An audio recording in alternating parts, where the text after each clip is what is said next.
going on, Jeromes? So I know, I know for a fact we're going to get pooped because like, oh, you didn't do a video after the Wolves lost 3 times in a row. Fully understand that. I get it. But we have excuses because first game was at like, yeah, whatever. I have no excuses. But I am the definition of a fair weather bandwagon fan, but I never gave up hope.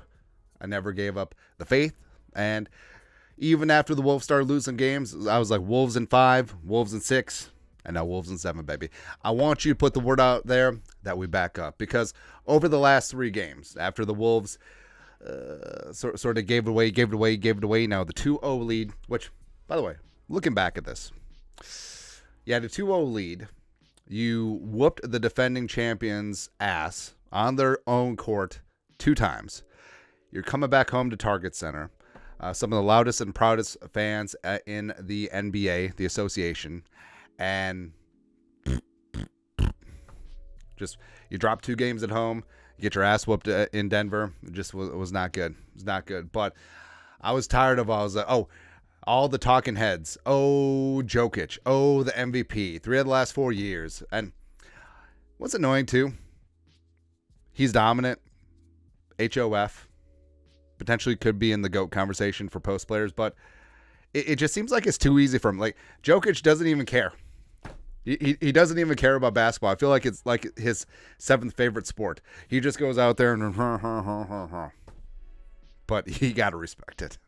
You got to respect it, man. But I was tired about hearing all the Jokic. I was tired of hearing about Jamal Murray. I was tired of hearing about Pope. I was tired of hearing about everyone. Aaron Gordon, please. They should make Aaron Gordon a defensive end. He would whoop ass. But Wolves are back. Cathartic.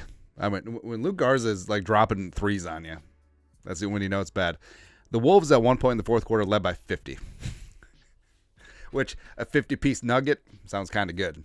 But Wolves 115, Denver a lot less than 115. And you knew that Anthony Edwards, this is a big-time moment because you're always going to face adversity. Now, the 6-0 start in the playoffs was fantastic, but you got punched in the mouth by a very tough, very complete team that was really putting Ant in jail over the 3 losses. Like, they were basically saying that anyone else except for Anthony Edwards is going to beat us, and no one else really stepped up.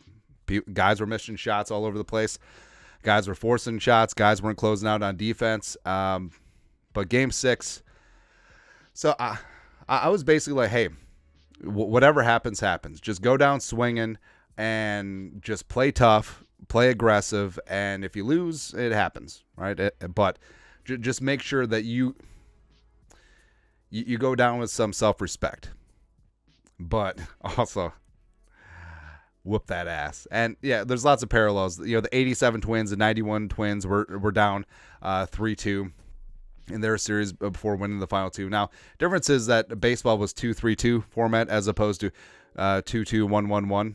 So, yeah, winning 2 home games. Although, I don't know, this is the first home game that they won against Denver in the playoffs.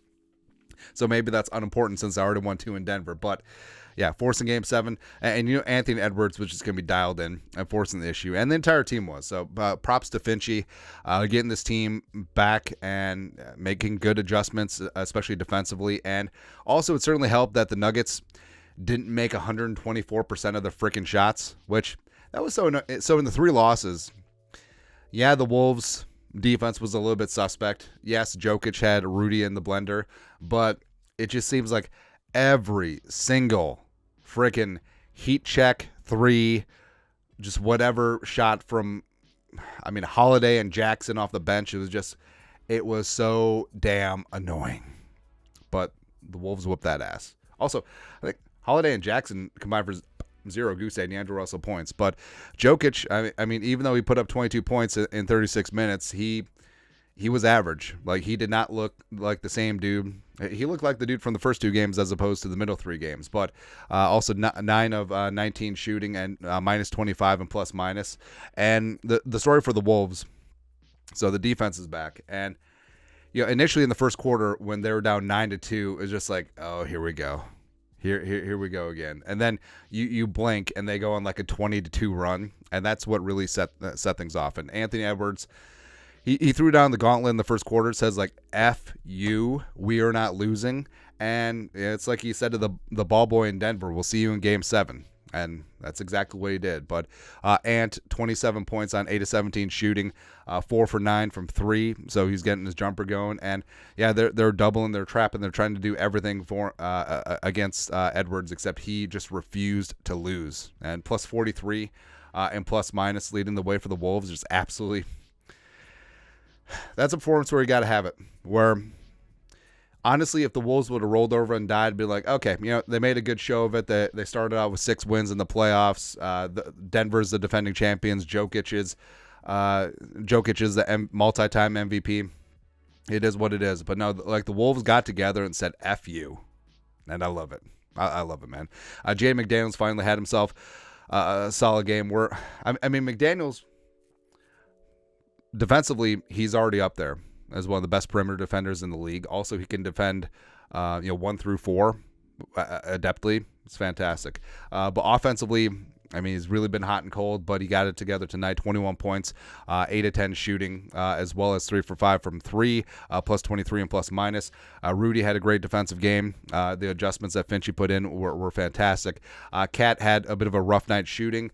I think Cat could be the X factor for Game 7 because Denver's going to go back to anyone but Edwards type defense, and I think Towns hitting a couple threes in Denver in Game 7 on Sunday, that's going to make the difference. But Towns, 10 points, but on 4-10 shooting, 0 for 4 from 3, but also 13 rebounds, including 4 offensive. Also, it really pissed me off in the first quarter.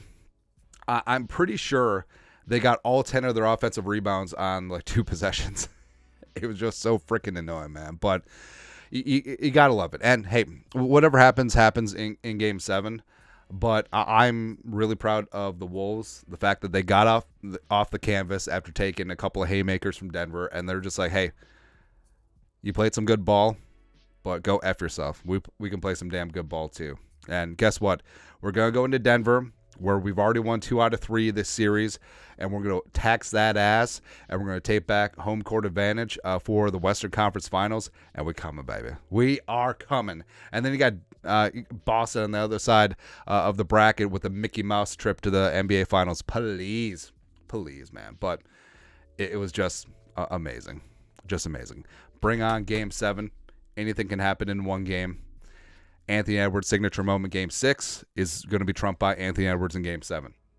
Can't wait, man. But your thoughts are thoughts. Wolves, whoop that ass. Let us know in the comment section below. Subscribe for daily Vikings takes. Want to support the work? Put a little something in the Venmo. But till next time, Skol, production value.